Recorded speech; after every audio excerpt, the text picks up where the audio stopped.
Hi students, మనం సైనిక్ కి సంబంధించి ప్రీవియస్ క్వశ్చన్స్ డిస్కస్ చేస్తాం కదమ్మా. ఇందులో వచ్చేసి ఈ క్వశ్చన్ వచ్చేసి మనకి మ్యాథ్స్ లో నుంచి అన్నమాట. ఒకసారి క్వశ్చన్ చూడండి. A train covers a distance of 1862 kilometres with a speed of 98 kilometres per hour.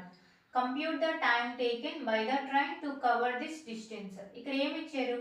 Distance ఇచ్చారు. How much? Distance is equal to 1862 kilometres అని ఇచ్చారు. నెక్స్ట్ స్పీడ్ ఇచ్చారు. With a speed of 98 kilometre per hour. So speed వచ్చేసి అవర్కి 98 kilometres travel చేస్తూ ఉంటే ఒక train, so ఈ డిస్టెన్స్ కవర్ చేయడానికి ఎంత టైం పడుతుంది అని అడుగుతున్నారు. So we already know DTS formula. D is equal to time into speed. మనకి దూరము ఈజ్ ఈక్వల్ టు కాలము ఇంటూ వేగము. ఈ ఫార్ములా తెలుసు కదా. సో మనకి ఏమి ఇచ్చారు? డిస్టెన్స్ ఇచ్చేసారు, స్పీడ్, వేగము ఇచ్చారు, దూరము ఇచ్చారు. మనం ఏం కనుక్కోవాలి? కాలాన్ని కనుగొనాలి. సో డిస్టెన్స్ 1862, టైం అనేది మనకు తెలియదు, స్పీడ్ ఎంత 98.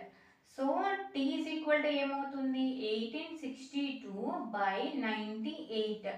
సో క్యాన్సిల్ అవుతుంది చూడండి అమ్మా. ఇది క్యాన్సిల్ చేస్తే 7 టేబుల్ క్యాన్సిల్ అవుతుంది, 14 టేబుల్ క్యాన్సిల్ అవుతుంది, డైరెక్ట్ 98లో కూడా 1862 క్యాన్సిల్ అవుతుంది.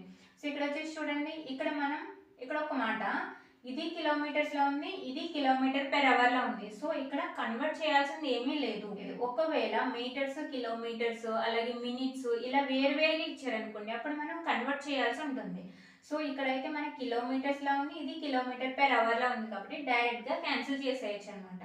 So 1862 by 98. నేను ఇక్కడ 14 టేబుల్ క్యాన్సిల్ చేస్తున్నాను. 14 7 జర్ 98. సో 7 టైమ్స్ క్యాన్సిల్ అవుతుంది. అగైన్ ఇక్కడ చూసారనుకోండి, 1 14 జర్ 14, 46. 3 టైమ్స్, 3 14 జర్ 42, ఇంకా 4 ఉంటుంది, 42 3 టైమ్స్.